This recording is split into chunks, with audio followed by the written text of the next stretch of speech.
They found abandoned on a muddy French road, olive drab paint chipped, tires half sunk in the dirt, and a single white star still faintly showing through layers of grime. To the Wehrmacht mechanics standing around it, this little machine didn't look like much. It was small, almost toy-like compared to their heavy Kübelwagens or the lumbering trucks they were used to repairing. But within minutes of examining it, one of them said something that would echo through the German motor pool for months. This is not a car. This is a soldier made of steel. That toy was an American Jeep, the Willys MB. And for the battle-hardened men of the Wehrmacht, who had seen and driven everything from captured French tanks to Soviet trucks that barely started in winter, the Jeep was unlike anything they had ever touched. What they discovered would leave them speechless and quietly envious. The year was 1943. The war in Europe was raging, and the tide had begun to turn. The Allies were pushing north from Africa and west from Italy, their logistics powered by an unstoppable tide of machines. Trucks, tanks, half-tracks, and above all, Jeeps. To the Germans, who prided themselves on engineering precision, American equipment was often dismissed as crude, overbuilt, or too simple. But when that simplicity met reliability in the field, it became a weapon of its own. Across occupied Europe, German troops began to encounter these curious little vehicles, darting across muddy trails, bouncing over rocks, hauling supplies, radios, and even stretchers through conditions that would have left most German trucks spinning helplessly. And when one was captured intact, it was more than a prize. It was a lesson. That's exactly what happened outside the small French village of Saint-Lô. After an ambush that left a U.S. reconnaissance patrol scattered, a Wehrmacht recovery team was sent to clear the wreckage. Among the wrecked half-track and scattered ammunition crates sat a single, surprisingly intact Jeep. Its tires were shredded, but its engine untouched. The German mechanics towed it back to their motor depot. Curious. They'd seen plenty of captured Allied gear before. The British Bren carriers, American rifles, even tanks. But something about this little four-wheeler drew their attention immediately. As they cleaned off the mud, they noticed something odd. Every single part seemed built for practicality. The hood flipped open in seconds.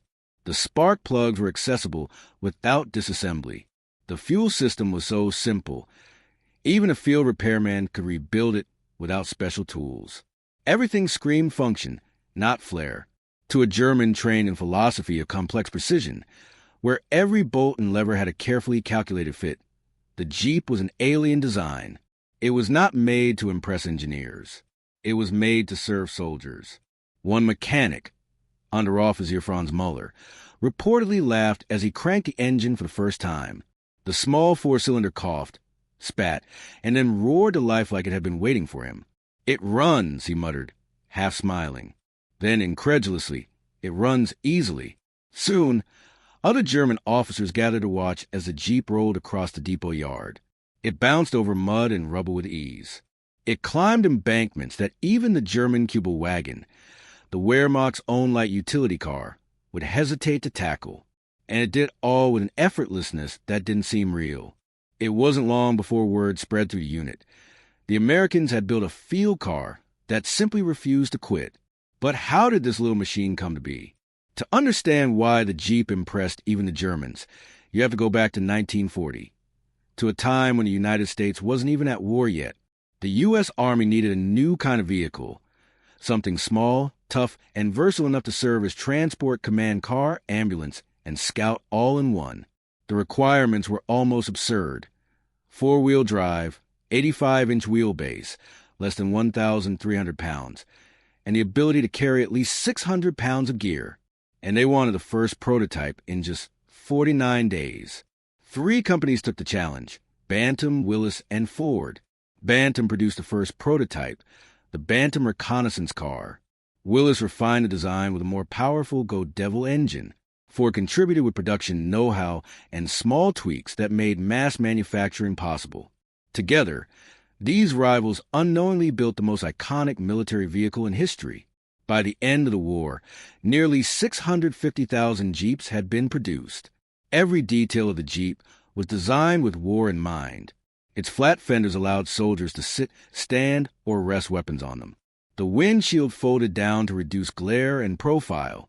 The simple canvas top, could be removed or repaired in minutes. And the low, boxy shape wasn't about looks. It was about practicality. It could be lifted, pushed, or even dropped by parachute. In some cases, Jeeps were modified to run on railway tracks, tow anti-tank guns, or act as mobile communication centers. It was a Swiss Army knife of the battlefield. German design philosophy, by contrast, focused on precision and control. Their vehicles, though superbly built, required maintenance and delicate handling. The Kübelwagen, for example, was efficient and clever in its own right, using a lightweight frame and rear-mounted engine. But it lacked four-wheel drive, limiting its off-road potential. In the mud of the Eastern Front or the soft sands of North Africa, that difference was everything. So when Wehrmacht mechanics got their hands on a Jeep, they couldn't help but marvel.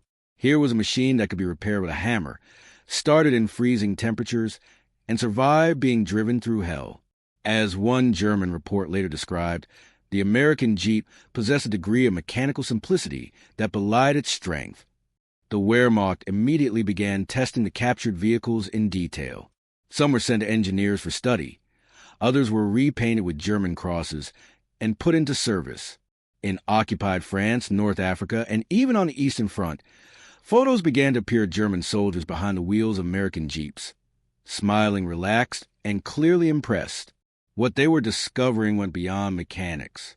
It revealed a deeper truth about how the Allies fought this war.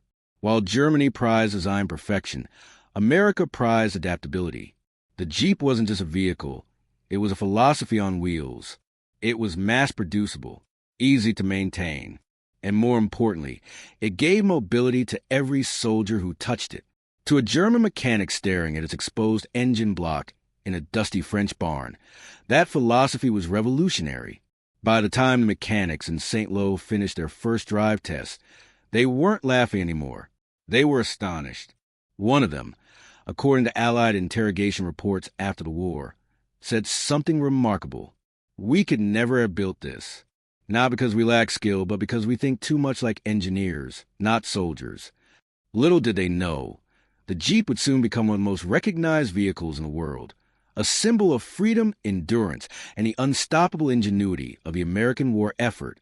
But at that moment, in that occupied corner of France, it was just a captured machine, one that was about to teach the Wehrmacht a lesson in simplicity they would never forget. When the Wehrmacht mechanics began testing the captured Jeep in earnest, curiosity turned into genuine admiration. They started with simple field trials, pulling equipment, crossing ditches, climbing slopes. What they discovered defied their expectations. The little Willys not only handled rough terrain with confidence, it thrived in it. Where German trucks bogged down, the Jeep bounced forward, kicking up mud like it was born for chaos. It was light enough to glide over soft ground, yet powerful enough to tow small artillery. In one test, it dragged a broken German motorcycle and sidecar across a flooded field, an act that drew laughter and disbelief from the entire motor crew. They inspected every detail, from the transmission to suspension, and the more they studied it, the more they realized this was no accident. The simplicity was deliberate and brilliant. The four-wheel drive system was the heart of it all. It used a transfer case that allowed the driver to shift between two-wheel and four-wheel drive with a lever that clicked like a rifle bolt. No complicated gears. No fragile linkages. Just a tough, honest mechanical system that could be repaired with basic tools. For the Germans, who relied on vehicles like the Horch command cars or the Volkswagen Kübelwagen, both built with precision but without four-wheel drive, it was a revelation. They could barely believe that a vehicle this small could climb hills their own recon cars would never attempt. One mechanic compared the Jeep to a mechanical goat. It didn't care about beauty or refinement. It simply went wherever it was told. Even more astonishing was how the Jeep endured abuse. Soldiers could drive it for hours through mud and gravel without overheating. They could slam it into gear, splash it through streams, and still expect it to start the next morning. The Germans tested it in cold and heat alike, curious how it would hold up compared to their own field cars. The results were almost humiliating. The Kübelwagen, elegant and efficient on paved or dry ground, struggled in sticky mud. The Jeep, on the other hand, clawed forward like it was chewing through the earth itself. The The mechanics noticed something else: accessibility.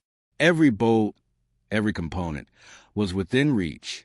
Spark plugs, air filters, wiring, all right there, where a soldier could reach them in the field. No need for a full workshop. No need for special tools. They began to joke that the Jeep could be repaired with a wrench, a knife, and sheer determination. But underneath the humor was respect. The more they examined the Jeep, the more they began to understand its secret.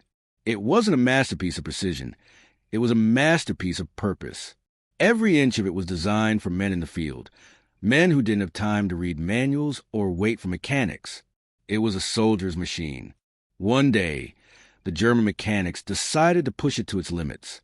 They filled its fuel tank, loaded it with supplies, and set out on a brutal off-road run through the French countryside. They bounced through ditches, over farm fences, and down narrow forest trails. Mud flew from the tires as the little vehicle fought its way forward, gears grinding, suspension flexing like it was made of muscle.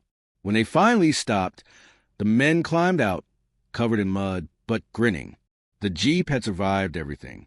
Franz Muller, the same mechanic who'd first started its engine, wiped his hands and muttered, "If every American unit has one of these, then God help us all." And he wasn't exaggerating. By 1944, hundreds of thousands of Jeeps were pouring into Europe. They led convoys, carried generals, and pulled wounded soldiers from battlefields. In the Pacific, they climbed volcanic slopes. In Africa, they charged across dunes. In Europe, they navigated the rubble of destroyed towns. To the Americans, the Jeep wasn't just transport. It was identity. It represented mobility, adaptability, and speed. Entire campaigns were shaped by its ability to go where nothing else could.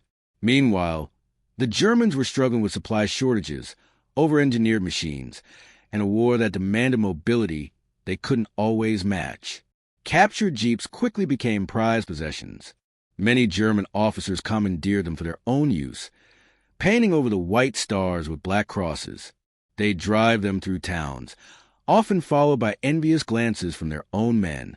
Photos from the time showed German troops using Jeeps across Europe, from the ruins of Normandy to the icy roads of Poland.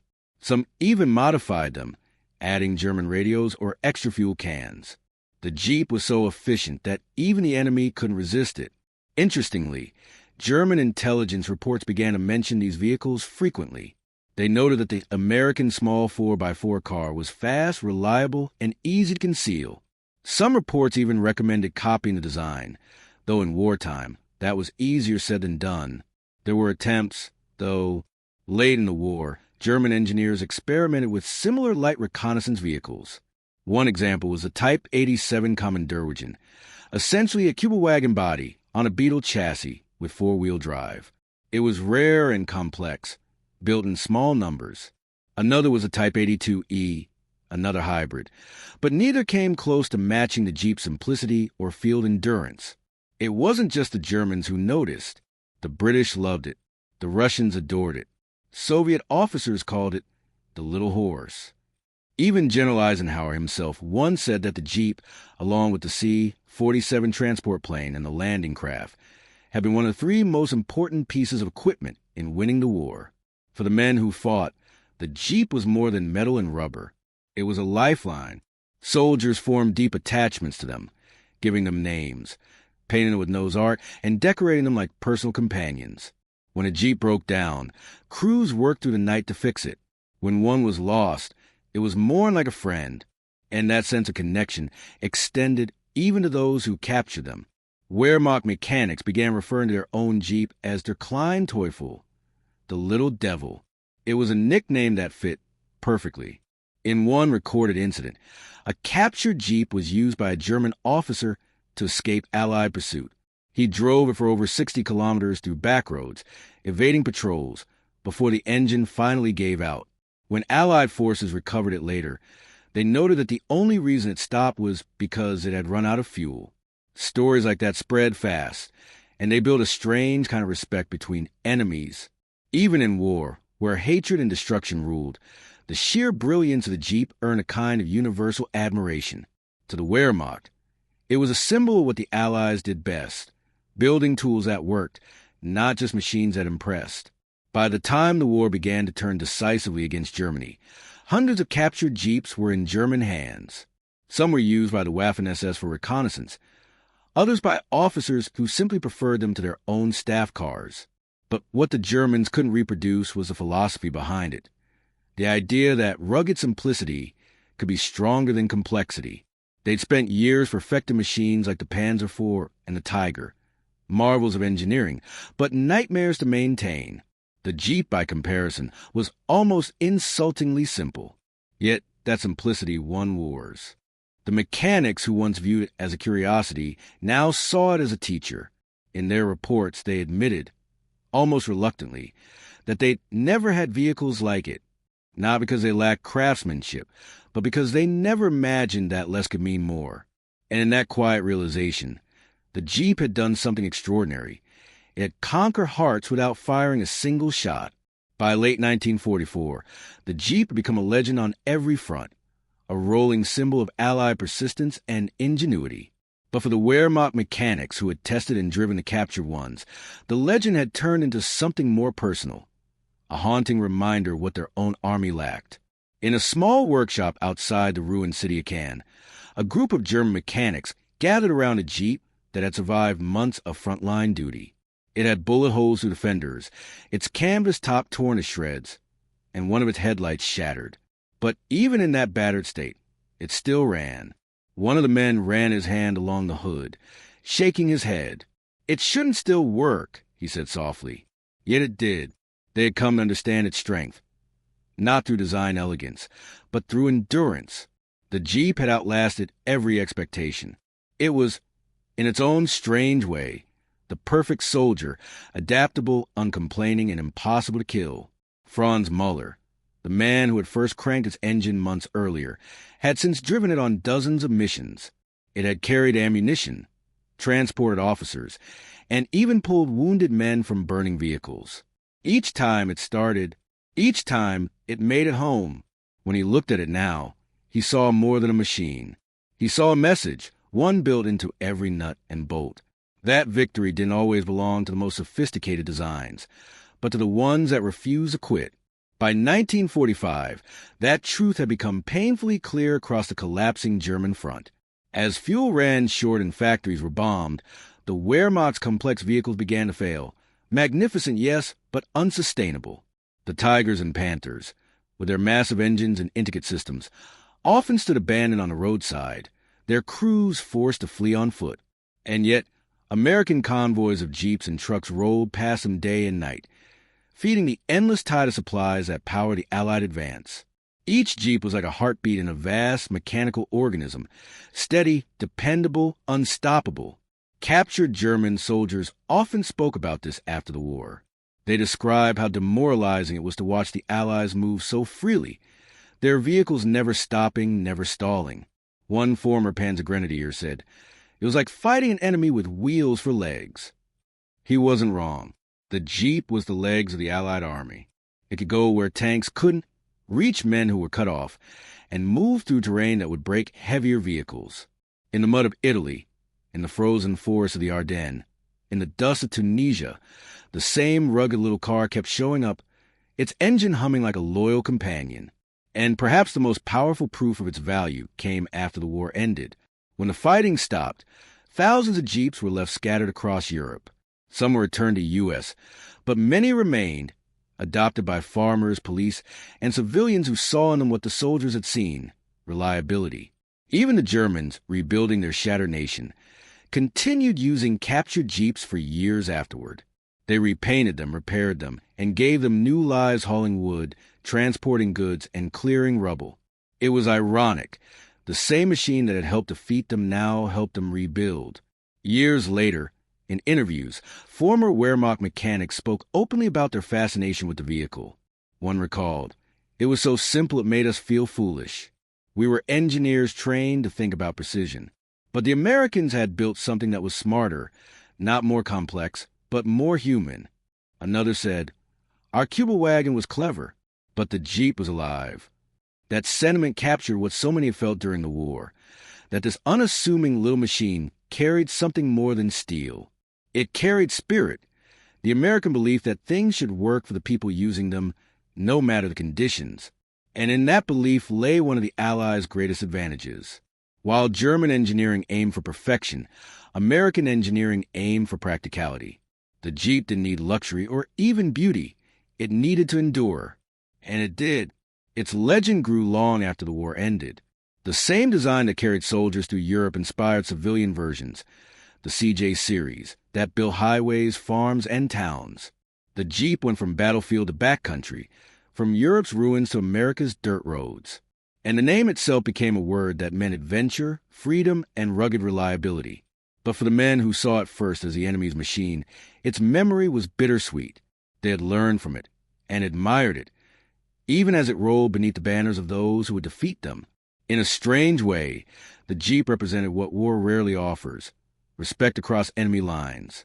There's an old story told by a British officer who encountered a captured Jeep after D-Day. The vehicle had been repainted in German gray, with black crosses on the doors. It was found abandoned on a roadside, out of fuel, but otherwise intact. On the dashboard, written in pencil, were the words, "Yes, Loftimer, it always runs." That simple phrase summed up everything. No propaganda, no speeches, no slogans, just quiet recognition, a machine that never quit. Even the enemy couldn't deny it. By the time the war ended, the Jeep had earned its place among the most important weapons of the 20th century. Not because it destroyed, but because it endured. It carried men through the worst days of their lives and brought them home. It helped generals plan victories and saved countless wounded from death. And along the way, it taught even its enemies that true strength isn't always found in complexity or power, but in resilience. When the surviving mechanics from that workshop were interviewed decades later, they were asked what they remembered most about the American Jeep. Franz Muller, now an old man, simply smiled and said, "It never broke, and neither did the men who drove it." That was a legacy of the Jeep, a symbol not just of the American war effort, but of a universal truth, that in the face of chaos, the simplest things, courage, grit, and dependability, are what endure the longest. And so, when the dust settled and Europe began to rebuild, the little Willys Jeep drove off into history, carrying with it the respect of friend and foe alike. The Germans had never had vehicles like it, and perhaps no one ever will again.